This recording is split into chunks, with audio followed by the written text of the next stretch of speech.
We're diving into the frustrating failed to load resources from resource file error in IIS, specifically when dealing with the older .NET 1.1 and ASP.NET 2.0 frameworks. This error usually pops up when your web application can't find the necessary embedded resources, images, text files, or other assets during runtime. Let's troubleshoot this. 1. Verify resource inclusion. First, meticulously check your .rex files, resource files. Ensure all your resources are correctly added and their names and properties are accurate within the .rex file editor in Visual Studio. Double-check the build action is set to embedded resource. A simple typo or an incorrect build action can cause this problem. 2. Build configuration. The next step involves scrutinizing your project's build configuration. Make sure that you are building your application in a configuration, debug, or release that matches your IIS setup. An incompatibility here can lead to missing resources. 3. Deployment. Deployment is a critical stage where things can go wrong. During deployment, verify that all the necessary files, including your .el files containing the embedded resources and any related folders, are correctly copied to the appropriate location on your IIS server. Ensure the deployment process doesn't inadvertently exclude or overwrite essential files. 4.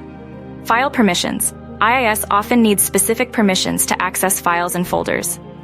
Check the file system permissions on the server.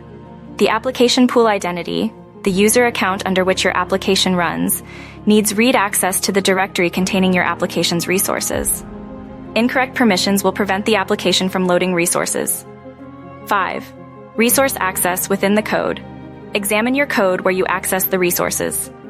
Double-check the resource names used in your code match exactly the names you have within your .rex file. Use the Resource Manager class correctly. Any errors here would prevent loading.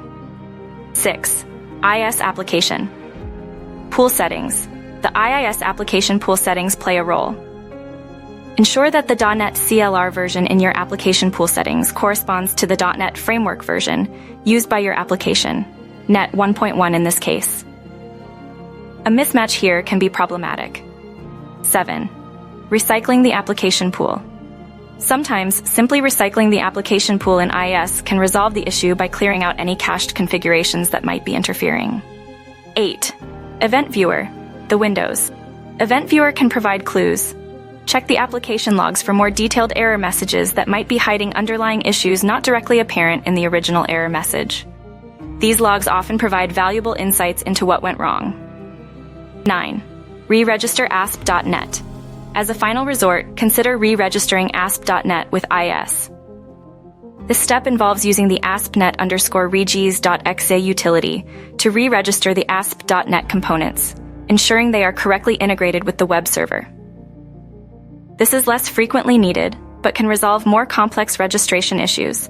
By systematically checking these points, you'll significantly increase your chances of tracking down the root cause of the failed to load resources from resource file error in your .NET 1.1 and ASP.NET 2.0 application running under IIS.